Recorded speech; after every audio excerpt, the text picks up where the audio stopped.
Bonjour Nathalie Bala. Bonjour Marie-Claire. Merci d'être là. Nathalie, une réaction à chaud par rapport aux propos de Moussa à l'instant? Oui, je suis impressionnée. En fait, je savais pas. Donc, je connaissais en fait son association, les déterminés, et c'est top ce qu'il fait. Mais alors, je suis encore plus impressionnée parce que je ne savais pas qu'il arrivait à faire émerger 64% de femmes entrepreneurs. Oui, je crois que c'est un des meilleurs scores qu'on puisse connaître. C'est génial. Donc, ça montre que c'est possible. Exactement. Bon, alors Nathalie, comme je le disais en introduction de notre émission, alors vous êtes entrepreneur, investisseur ou investisseuse, et vous avez notamment co-dirigé la Redoute. Là, c'est une maison qui était un petit peu endormie, à qui vous avez redonné toute sa vitalité en la transformant finalement du sol au plafond. Et vous l'avez cédé il y a peu, c'est le groupe Galeries Lafayette qui l'a repris. Alors, la presse business en a parlé et a souligné, on pourrait le faire encore plus, mais a souligné la belle opération qui a été faite par ceux de vos salariés qui vous ont fait confiance et qui sont donc entrés dès le départ dans le plan d'actionnariat salarié que vous aviez bâti à cet effet et qui aujourd'hui, bien sûr, sont très heureux de ce qu'ils en ont retiré. Donc je pense que c'est un point, je voulais le souligner, bon, c'est plus dans l'actualité, mais je voulais le souligner parce que quand on parle de partage de valeurs ô combien légitime, ça fait partie effectivement des armes que l'on a à cet égard. Oui, c'était à la base dans notre projet, intégré avec Éric Courteil.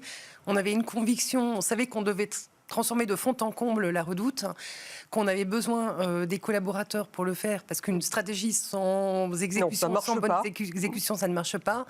Et donc, dès le départ, on s'est posé et on s'est dit que c'était juste normal, finalement, d'ouvrir le capital à l'ensemble des collaborateurs, tout en gardant, bien sûr, le contrôle, parce qu'il faut bien qu'il y ait une personne qui décide, ou en fait un binôme qui décide. Mais en l'occurrence, pour nous, c'était tout à fait normal. On nous donnait pour mort. On savait qu'on avait besoin de toute l'énergie de l'ensemble des collaborateurs pour réussir à assurer l'avenir de l'entreprise. Et on est vraiment ravis d'avoir pu faire participer un aussi grand nombre de personnes au capital et au succès de cette aventure. Non, mais il faut vraiment, encore une fois, un message à tous les médias, il faut vraiment relayer ce type de résultats parce que c'est très significatif et ça montre bien qu'on peut être patron, diriger, redresser, développer. Et en même temps, bien évidemment, c'est nécessaire partager la valeur issue du travail de chacun. Oui, on a galéré pendant un certain nombre d'années et on a dit aux collaborateurs que voilà, ça serait la galère, que ça serait dur, que ça serait pas facile tous les jours. Mais qu'on allait y arriver ensemble. Voilà, qu'on allait y arriver. Exactement. Et le succès est absolument collectif. Bien sûr. Alors Nathalie, je voulais vous savez que on a toujours besoin de rôle modèle. D'ailleurs, Moussa Camara l'a dit également. Donc vous en êtes éminemment un rôle modèle. Donc je voudrais que vous nous parliez, on fera 2 temps dans notre émission. On parlera après, bien sûr, de votre regard sur la position des femmes dans l'économie. Mais au départ, parlez-nous finalement de votre parcours. Quelles ont été les étapes qui vous ont mené jusqu'ici aujourd'hui ? Oui, alors moi je viens d'une famille de parents immigrés en fait, qui sont arrivés en France et qui ont été accueillis par la France. Et d'un papa en fait qui a laissé son pays natal pour pouvoir avoir accès à l'éducation. Je pense que ça c'est assez formateur et c'est très fort. Donc moi j'ai toujours eu ce sens de la liberté, de la nécessité à être bien éduqué et cette volonté aussi d'entreprendre, de réussir et de montrer finalement que tout était possible. Ouais. Et donc, du coup, ça a été un peu mon fil directeur. J'ai fait une école de commerce assez classique, le SCP. Ensuite, j'ai fait un doctorat à l'université de Saint-Gall. Et j'ai tout de suite démarré dans le commerce parce que je savais que je voulais faire du commerce et que je voulais entreprendre dans le commerce. Mais j'osais pas encore entreprendre et me lancer seule, de manière indépendante, en direct. Donc, j'ai fait mes armes dans de très belles maisons où j'ai appris mon métier.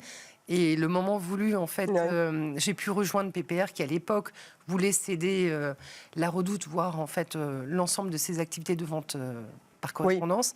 Et donc, c'est comme ça que je suis tombée, en fait. Vous l'avez saisie immédiatement. Dans l'entrepreneuriat. Et la Redoute, vous l'avez donc co-dirigée pendant... Alors, j'ai rejoint la Redoute en 2009 et j'ai co-dirigé la Redoute à partir du moment où on a repris, ensemble avec Éric Courteil, à partir de 2014. D'accord.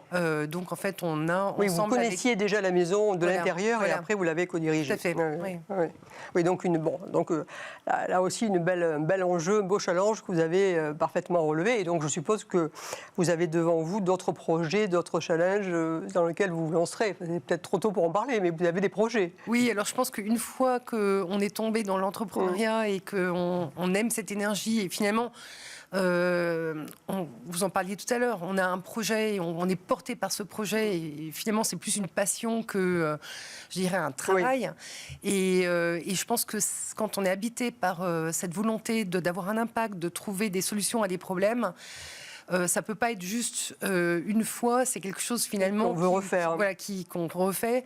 Et donc bon, là je me laisse quand même un peu le temps de réfléchir, de voir différentes options. De regarder les options, mais l'idée c'est bien d'avoir un impact et de pouvoir en fait améliorer le plus largement possible la vie au quotidien des gens dans l'éducation ou la santé grâce à la technologie. Oui, c'est deux thématiques qui vous intéressent particulièrement et qui sont vraiment au cœur de nos besoins d'aujourd'hui. De toute façon, l'éducation, on sait à quel point ça pourrait changer en mieux les choses si on arrivait à donner toute l'éducation, notamment économique, à l'ensemble de la population. Oui, je pense que notre système éducatif est encore un peu à l'ancienne. Alors très important parce qu'on a besoin d'une culture générale, mais que voilà, tous les sous-jacents de la culture financière et économique en fait ne sont pas du tout enseignés. D'ailleurs, ça a été un de mes grands regrets quand on a ouvert le capital à l'ensemble des collaborateurs. Les ouvriers ont le moins souscrit. Tous, ils sont pas venus. Parce qu'il y avait, je pense que cette culture économique n'était pas suffisante. Voilà. Et puis beaucoup de fausses idées développées par certains. Bon. Alors, au-delà de tout ça, vous faites partie justement des patronnes engagées dans l'accompagnement de la promotion des femmes. Vous avez notamment, mais pas que, vous avez été cofondatrice à l'initiative Sista. J'avais reçu d'ailleurs Tatiana Jama sur ce plateau il y a quelque temps. Donc vous avez différentes actions de cette nature. Donc là aussi, parlez-nous de cet engagement. Comment vous le concevez? Est-ce que vous l'aviez depuis le début? Est-ce qu'il vous est venu après? Comment ça s'est passé? Oui, alors c'est venu relativement tard.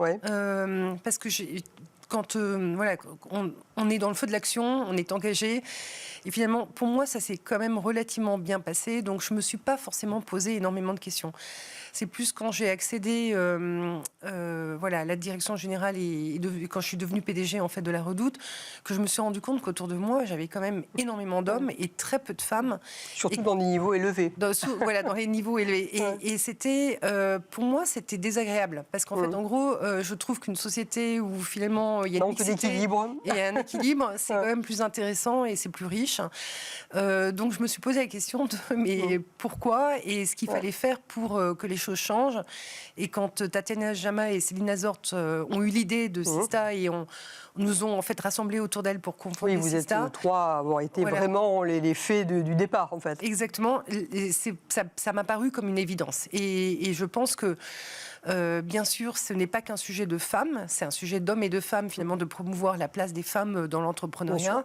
Mais il y a besoin d'une prise de conscience. Et c'est pour ça que on s'est dit qu'il fallait compter les femmes pour qu'elles comptent. Bien sûr. Et donc, on a fait une étude pour mettre en évidence qu'il y avait dans la tech 15% de femmes entrepreneurs et qu'elles n'étaient financées qu'à hauteur de 5%. Et que c'est un des problèmes majeurs. D'ailleurs, quand on regarde les sociétés scandinaves, le Danemark, la Finlande, la Suède, etc., qui sont beaucoup plus égalitaires dans leur manière en fait d'aborder les hommes et les femmes, il y a quand même moins de femmes entrepreneurs et c'est souvent lié au fait qu'elles n'ont pas le réseau, qu'elles n'ont pas de rôle modèle, suffisamment de rôle modèle, et qu'elles sont moins financées finalement que les hommes. Et en plus que l'entrepreneur en tant que tel est très masculin, donc c'est beaucoup plus difficile ou moins naturel finalement. C'est un monde en fait qui est moins naturel à intégrer.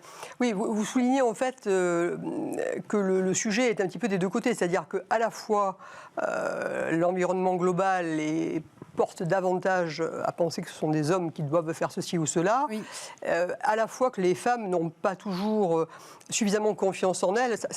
Certaines personnes n'aiment pas qu'on dise ça parce qu'on a l'impression qu'on donne tort aux femmes, pas du tout. Mais c'est un fait. On a des femmes qui ont un petit peu moins confiance en elles et qui de ce fait n'arrivent pas à trouver les mêmes ressorts, les mêmes leviers, avoir le même réseau, etc. Donc ça, c'est un sujet très important. Et il faut effectivement en parler, il faut pousser. Alors, je trouve que sur le financement, ce qui a été fait, ça concerne d'ailleurs surtout la partie capital. Donc c'est le capital de départ qui fait le nerf de la guerre. Et c'est vrai qu'une initiative comme Sista et tout ce que vous faites contribue à essayer de rendre plus égalitaire quelque chose qui ne l'est pas du tout aujourd'hui. Alors vous-même, en tant qu'investisseur, comment vous vous attachez justement à avoir un portefeuille équilibré avec des participations équivalentes? Oui, alors j'essaye. Je dirais que ce qui compte, c'est bien sûr le projet et la force du projet. Le fait est que j'arrive à avoir 50% d'investissement dans des entreprises portées ou cofondées par des femmes et 50% dans des entreprises cofondées par des hommes. D'ailleurs, quand je rencontre en fait des projets cofondés par des hommes, je leur suggère toujours de s'associer avec une femme en plus. Parce qu'il y a aussi l'association qui est très positive. Qui est tout à fait bien sûr. possible. Mais oui, dans mon portefeuille d'investissement, j'ai réussi jusqu'issi à avoir 50-50, donc c'est possible. Oui, mais alors vous dites réussi, vous dites que c'est possible, mais on sent qu'il y a un effort quand même. Donc l'effort, il y a quoi au sourcing? J'essaie de l'aborder de manière très consciente, parce qu'en fait, comme je suis consciente de ce biais, qui est qu'on fait moins confiance aux femmes, et ça, mais depuis en fait l'école primaire. Il y a une étude du ministère de l'Éducation nationale qui est sortie là pour le 8 mars, qui est hyper intéressante. Jusqu'au CP, les filles ont le même niveau en maths que les garçons, et parce qu'on fait moins confiance aux filles, en fait les filles se font moins confiance parce elles vont moins vers les maths, parce qu'on ne leur fait pas confiance non plus. Elles décrochent en maths en fait, et c'est assez intéressant comme étude. En tout cas, j'ai trouvé ça très très intéressant. Et donc finalement, j'essaie d'aborder le sujet de manière beaucoup plus consciente et de manière très consciente de mettre mon argent et d'investir de manière à vraiment soutenir de manière égalitaire les femmes et les hommes dans leurs projets entrepreneuriaux. Mais je crois que au fur et à mesure, plus il y aura de personnes qui... Je pense que la prise de conscience, comme vous le dites, elle est faite.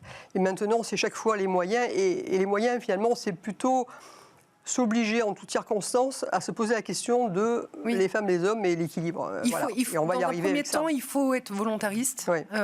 Et ça, je pense que c'est essentiel. Et ensuite, après, les choses se feront naturellement. Parce que, comme vous l'avez très bien dit tout à l'heure, il y aura des rôles modèles féminins plus importants. Il y aura des réseaux plus importants de femmes entrepreneurs. Et du coup, de manière naturelle, en fait... On arrivera à inverser. Voilà, on arrivera à inverser la tendance. Mais là, je pense qu'il faut vraiment y aller de manière un tout petit peu plus volontariste.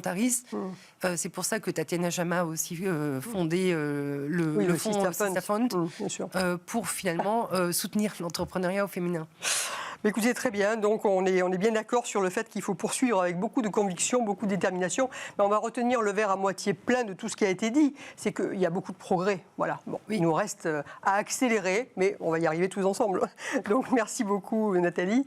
Merci. Cette émission donc est terminée. Bon, j'espère qu'elle vous a plu et je vous donne rendez-vous à la prochaine fois.